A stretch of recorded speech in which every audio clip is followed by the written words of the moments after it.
பூஜ்யாய ஸ்ரீ ராகவேந்திராய சத்யதர்ம ரதாயச பஜதாம் கல்பவருட்சாய நமதாம் காமதேனவே.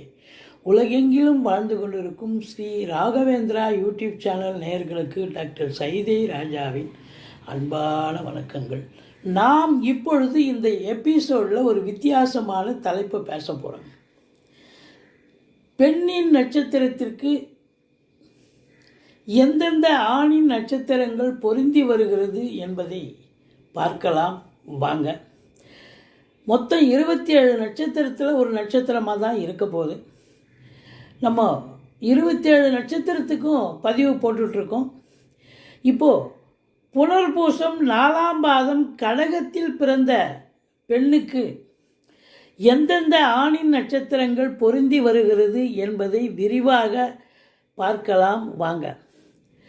புனர்பூசம் அப்படின்னு சொன்னாலே 4ஆம் பாதமாக இருந்தாலும் ஆரம்ப தசை குரு தசையாகத்தான் அமையப்போகிறது.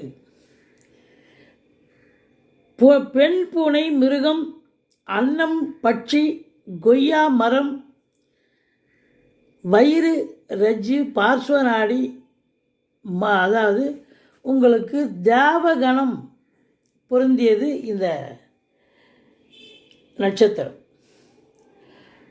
இப்போ பெண்ணின் நட்சத்திரத்துக்கு ஆணின் நட்சத்திரம் என்னென்ன பொருந்தி வருது அப்படின்னு பார்த்தீங்கன்னா,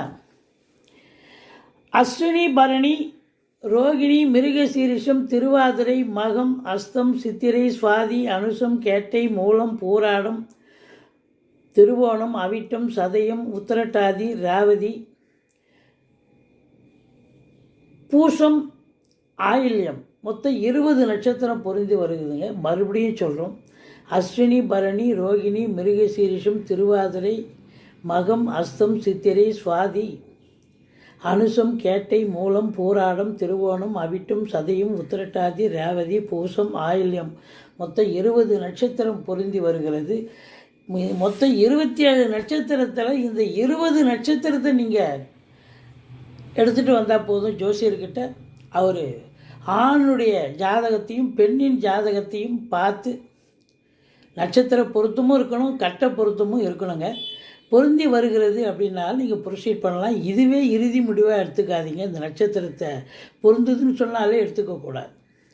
கட்டத்தையும் பார்க்கணும். மற்றபடி இது உங்களுக்கு மிக மிக பயனுள்ள பதிவாக அமையும் என்று உறுதியாக நம்புகிறோம். உங்களுடைய மேலான ஆதரவுக்கு எப்பொழுதும் எங்களுக்கு வேண்டும். உங்களுடைய ஆதரவு தாங்க எங்களுக்கு முழு மூச்சாக அமைகிறது.